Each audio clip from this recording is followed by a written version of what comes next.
दरवाजा बंद करके अपने बैग से कैंची निकालती है और वहाँ पर सभी छोटे बच्चों को मार देती है। ऐसा करते उसे बिल्कुल भी रहम नहीं आया था। तब ये सब करते हुए उसे बाहर से कुछ लोग देख लेते हैं। जब वो दरवाजा तोड़कर अंदर आते हैं तो वो नर्स अपना भी गला काट लेती है। आगे चल के हम इस मूवी में देखेंगे कि इनके साथ क्या होता है। ये मूवी एक ऐसे शैतानी शक्ति की है जो दुनिया में आकर तबाही फैला रही है। तो ये कहानी एक हॉस्पिटल से शुरू होती है जहाँ पर हमें एक कपल को दिखाया जाता है। वेटर उसकी वाइफ के यहाँ बेटा पैदा हुआ था और दोनों इस बात को लेकर बहुत खुश थे। रेटर एक पुलिस ऑफिसर था। जिंदगी बहुत अच्छी चल रही थी। रेटर को काम के सिलसिले में बाहर जाना पड़ता है। उसकी वाइफ उसे कहती है कि प्लीज जरा जल्दी आ जाना क्योंकि आज हमें हॉस्पिटल से घर भी जाना है। बस कुछ टेस्ट होने हैं। रेटर तो वहाँ से चला गया था। उनके बच्चे को एक नर्स नर्सरी से में ले जाती है जहाँ पर और भी बहुत सारे बच्चे थे। अब वहाँ पर एक और नर्स आती है और जो पहले से मौजूद थी वो उसे कहती है अच्छा हुआ तुम आ गई, अब मैं छुट्टी लेकर जा सकती हूँ। पर जो नर्स अभी आई थी उसका बर्ताव कुछ अलग सा था। जब पहली नर्स कमरे से चली जाती है तो दूसरी नर्स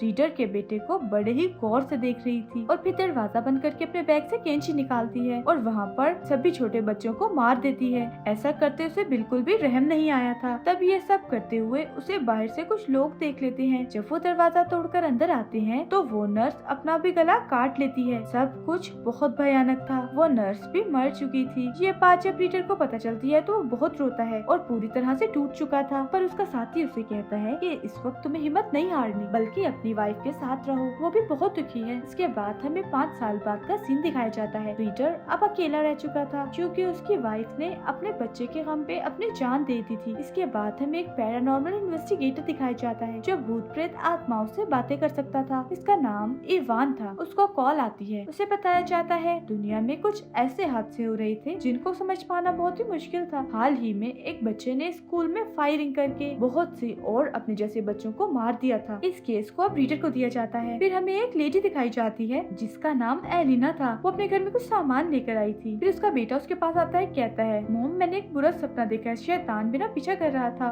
और मैं उससे भाग रहा हूँ। एलिना अपने बेटे को शांत करती है, कहती है बेटा ऐसा कुछ नहीं होता और ऐसी बातों के बारे में बिल्कुल मत सोचो। एलिना की एक बहन भी थी। उसका बेटा भी इसी स्कूल में पढ़ता था जहाँ पर एक बच्चे ने सभी बच्चों को मार दिया था और एलिना के बहन का बेटा भी मर चुका था। उधर ही हम रीडर को देखते हैं जो इस केस के बारे में स्कूल में छानबीन करने आया था। सारी छानबीन करता है। वहाँ पर उस बच्चे की माँ को भी बुलाया जाता है जिस बच्चे ने सभी कत्ल किए थे। रीडर उससे पूछता है क्या तुम्हारा बेटा नशा करता था या फिर किसी कल्ट से जुड़ा हुआ था, किसी ऐसे लोगों से जो काला जादू जानते हो। उस बच्चे की माँ बहुत ज्यादा रो रही थी क्योंकि वो इन सब के बारे में कुछ नहीं जानती थी। अब रीडर एलिना की बहन से मिलने जाता है क्योंकि उसके बेटे की भी इसी हादसे में मौत हुई थी। वो बताती है कुछ दिनों पहले मेरे पास एक आदमी आया था। उसके चेहरे और जिस्म पर अजीब से टैटू बने हुए थे। उस वक्त उसने मुझे बताया था इन सब बातों के बारे में पर मैंने उसको यकीन नहीं किया। मुझे लगा कि वो कोई पागल है पर मैं ये नहीं जानती थी कि वो जो कह रहा है वो सब कुछ सच है। और उसने तो ये भी कहा था अभी तो दुनिया में और भी बहुत बड़े बड़े हादसे होने वाले हैं जिसमें बहुत से लोग मारे जाएंगे। रीडर भी एलिना की बहन की बातें सुनकर हैरान हो गया था। जिसके बाद हमें एक पूल का सीन दिखाया जाता है जहाँ पर बहुत सारे बच्चे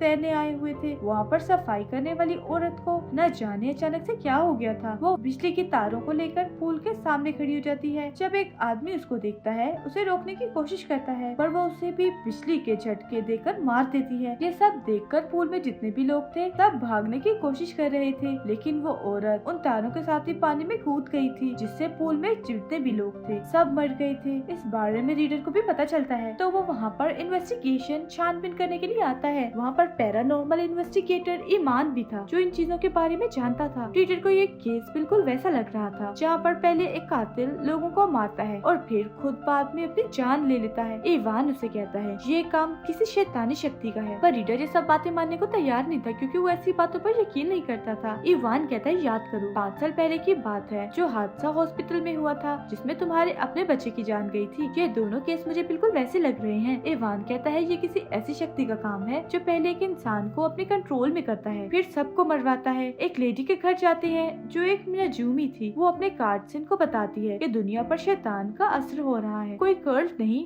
बल्कि शैतान खुद दुनिया में आकर लोगों को अपने कंट्रोल में कर रहा है और उनसे फिर आगे लोगों को मरवाता है। तभी उस मिनाजूमी औरत के घर में सब कुछ हिलने लगा था। ऐसा लग रहा था जैसे कोई शैतानी ताकत इन्हें अपने होने का एहसास दिला रही थी। अगली सुबह जब एलिना उसका बेटा मार्केट में जा रहे थे तो वही टैटू वाला आदमी जिसके बारे में एलिना की बहन ने रीडर रीडर को बताया था वो उसको और उसके बेटे को अगवा करके ले जाता है। वहाँ पर खड़े बहुत सारे लोग ये देख रहे थे। इससे पहले इन सब बातों का पुलिस को पता चलता, एक आदमी बैग लेकर शॉपिंग मॉल में जाता है और बॉम्ब से बहुत से लोगों को उड़ा देता है। इस हादसे में भी बहुत से लोग मारे गए थे। ये हादसा तब दिन ब दिन बढ़ते जा रहे थे। अब छानबीन से रीडर और इवान को एक चर्च का पता चलता है। जब ये लोग वहाँ पर जाते हैं तो सब कुछ अजीब था, सारा कुछ टूटा हुआ था। तभी वहाँ पर शैतान पुतले की शक्ल में आता है जो रीडर से कह रहा था कि मैं तुम्हारी सारी बातें मानने के लिए तैयार हूँ, पर तुम्हें एक बच्चे की बलि चढ़ानी होगी, एक बच्चे को मेरे लिए कत्ल करना होगा, उसे मारना होगा। तभी वो रीडर को उसकी बीवी और बच्चा दिखाता है, पर इवान ये जानता था कि वो ये सब कुछ सिर्फ उसे ख्यालों में दिखा रहा है, इसीलिए वो उस पुतले पर गोली चलाकर उसे खत्म कर देता है। तभी वहाँ पर कोई आकर इन दोनों को बेहोश कर देता है। अगले दिन जब रीडर को होश आता है तो वो एक पिंजरे में बंद था। उसके सामने वही टैटू वाला आदमी था। ये आदमी एक प्रीस्ट था। वो रीडर को बताता है कि ये सब कुछ शैतान कर रहा है और मैंने अपनी आत्मा का सौदा शैतान से कर लिया था, जिसके बाद शैतान मुझे कभी नहीं मार सका। पर तुम ये मत समझना कि मैं शैतान के साथ हूँ। रीडर समझ रहा था कि इस प्रीस्ट ने इवान को मार दिया है, पर वो उसको दिखाता है, कहता है देखो वो और साथ ही अलीना भी, उसका बेटा बिल्कुल महफूज है। प्रीस्ट कहता है कि शैतान हमारे गॉड का दूसरा जन्म नहीं होने देना चाहता और वो सब कुछ इसीलिए कर रहा है। मैं जानता हूँ इन सब के बारे में, इसलिए शैतान लोगों को मारता है। अब ये फैसला करते हैं कि जितने भी लोग हैं सब एलिना और उसके बेटे को बचाएंगे। ये सभी एक टनल के रास्ते उसे एक महफूज जगह पर भेजना चाहते थे, क्योंकि जब शैतान ने रीडर को एक बच्चे की बलि का कहा था, वो बच्चा कोई और नहीं बल्कि एलिना का बेटा था। इसीलिए सब अब इसको बचाना चाहते थे। जब ये गुफा में पहुँचते हैं तो एक जगह देखते हैं जो काफी अजीब थी। उस जगह को देखकर ऐसा लग रहा था जैसे वो किसी कल्ट की हो और लोग वहाँ पर काला जादू करते हों। तभी अचानक से रीडर अजीब अजीब बातें करने लगता है। प्रीस्ट समझ गया था कि रीडर भी अब पोजेस्ड हो चुका है, वो भी शैतान के कब्जे में था। वो वहाँ पर बहुत से लोगों को मार देता है। एलिना अपने बेटे को लेकर वहाँ से भाग जाती है। प्रीस्ट जब रीडर को रोकने की कोशिश करता है तो रीडर प्रीस्ट को बेहोश करके एलिना के पीछे भागता है। एलिना के बेटे को वो शैतान असली रूप में नजर आ रहा था जो उसके पीछे था, जैसा उस बच्चे ने अपने सपने देखा था, बिल्कुल वैसा ही था। एलिना उस टनल से बाहर आ गई थी, पर अब भी रीडर उसके पीछे था, लेकिन वो एक पत्थर से उस पर वार करती है और उसे बेहोश कर देती है। तभी वहाँ पर प्रीस्ट के कुछ लोग आ गए थे और उनके साथ इवान भी था। ये रीडर को दोबारा से गुफा में ले जाते हैं और उस पर एक्सोर्सिज्म जादू करते हैं ताकि शैतान रीडर के अंदर से बाहर आ सके। पर वहाँ पर रीडर को काबू में लाना बहुत मुश्किल था। वो एक एक करके सभी को मार रहा था। आखिर में जब वो एलिना को मारने की कोशिश करता है तो वहाँ पर पीछे से प्रीस्ट आता है जिसके हाथों पर खून लगा हुआ था। वो उन खून वाले हाथों को रीडर के सर पर लगाता है जिससे उसकी ताकत कम हो गई थी। शैतान उसमें से बाहर आ जाता है और एक पत्थर में बदल जाता है। शैतान अपनी अंधेरी दुनिया में वापस चला गया था। दरअसल प्रीस्ट ने जो अपने हाथों पर खून लगाया हुआ था वो एलिना के बेटे का था, लेकिन वो मरा नहीं था। उसने सिर्फ उसके हाथों पर कट लगाकर उसका खून लिया था। अब सभी महफूज थे। आखिर में दिखाया जाता है कि इवान बैठा अपने साथियों को शैतान की कहानी बता रहा था। वो ये भी बताता है कि रीडर के अंदर वो शैतान था। रीडर ने अपनी जिंदगी में बहुत सी मुश्किलों को देखा था। वो अपने साथियों को बताता है कि अब कोई बुरी ताकत रीडर पर अपना काबू नहीं कर सकती, लेकिन अब वही है जो हमें बचा सकता है, क्योंकि आगे और भी बहुत सी मुश्किलें आने वाली हैं। और इसी के साथ ये कहानी यहीं पर खत्म हो जाती है। Thank you for watching.